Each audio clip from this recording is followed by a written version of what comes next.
Hello sir, नमस्कार। मैं सत्यम आप सभी का फ्यूचर बिल परिवार में दिल खोलकर स्वागत करता हूं। दोस्तों, कवर पेज पे आपको दिख रहा है ना, कुछ अमेजिंग फैक्ट्स आपके बीच में लेकर आए। आपको ये अंतर पता होगा, अगस्त दोनों लिखा, दोनों में अगस्त लिखा सर, दोनों में डिफरेंट क्या है? सिर्फ आपने लेटर्स को अलग किया। ये कैपिटल लेटर में लिखा, ये स्मॉल लेटर में लिखा। क्या इनमें भी कुछ डिफरेंट है? क्या दिख रहा होगा सर? जमीन आसमान का अंतर होता है। तो एक बार चेक करते हैं इन दोनों में रियल में क्या डिफरेंट है। अच्छे तरीके से मेरे साथ समझने का प्रयास करेगा। आपका ज्यादा समय में जाया नहीं करूंगा, बस 2 से 3 मिनट में सारी चीजें अलग करके दिखाऊंगा मेरे भाई। और सबसे बड़ी बात ना, एकदम अलग चीजें मैं आपको बताना चाहता हूं और वादा करता हूं इसके पहले आपको ये नहीं पता होगा। अमेजिंग फैक्ट्स आपके बीच में मैं कंटिन्यू लेकर आता रहता हूं, ठीक है ना। तो चलिए इसके बारे में विशेष चर्चा कर लेते हैं। तो दोनों देखिएगा, दोनों आपके बीच में सेम लेटर्स दिख रहा है और बीच में मैं खड़ा हो गया। देखो, इधर भी अगस्त लिखा, इधर भी अगस्त लिखा है ना। ये आपका कहीं ना कहीं ये देखना कैपिटल लेटर से स्टार्ट है, ये स्मॉल लेटर से स्टार्ट है। अंतर क्या है सर, ये समझने का प्रयास करेंगे। देखो, ये मंथ्स का नेम है ना, जिसे हम अगस्त कहते हैं। क्या कहते हैं? अगस्त कहते हैं। ये मंथ्स का नेम है, आप सब जानते हैं। लेकिन सर ये स्मॉल लेटर से जो लिखा है, इसका मतलब क्या होता है? अगस्त। अगस्त कहने का मतलब होता है मेरे भाई रिस्पेक्टेड, ऑनरेबल। क्या होता है? वनरेबल, नोबल, मतलब सम्मानित। क्या कह सकते हैं इसको?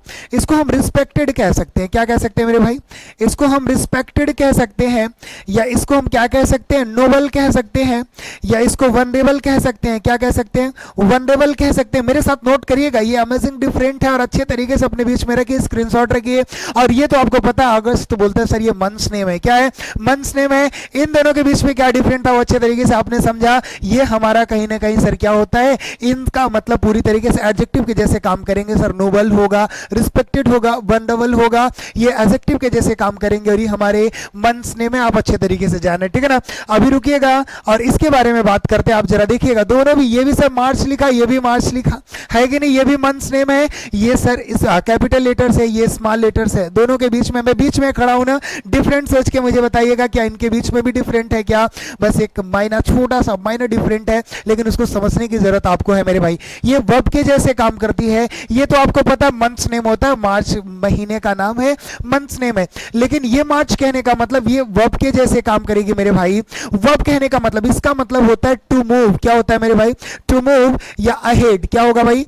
टू मूव अहेड, या जैसे बोलते हैं ना गो अहेड। क्या बोलते हैं बेटा? गो अहेड, आगे जाना, आगे जाना, या जारी होना, कंटिन्यू होना। यानी ये मतलब निकलेगा सर वर्ब जैसे जो बोलते हैं ना, the project is going, go ahead. इस चीजों से कोई बोला ना कि ये प्रोजेक्ट सर वहां तक या आगे बढ़ रहा है, सारी चीजें काम हो रहे हैं, तो गो अहेड इसका मतलब निकल के आएगा मार्च एज अ वर्ब होगा, ठीक है ना।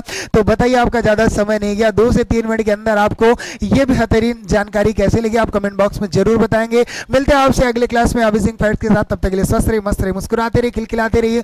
जय हिंद गाइस।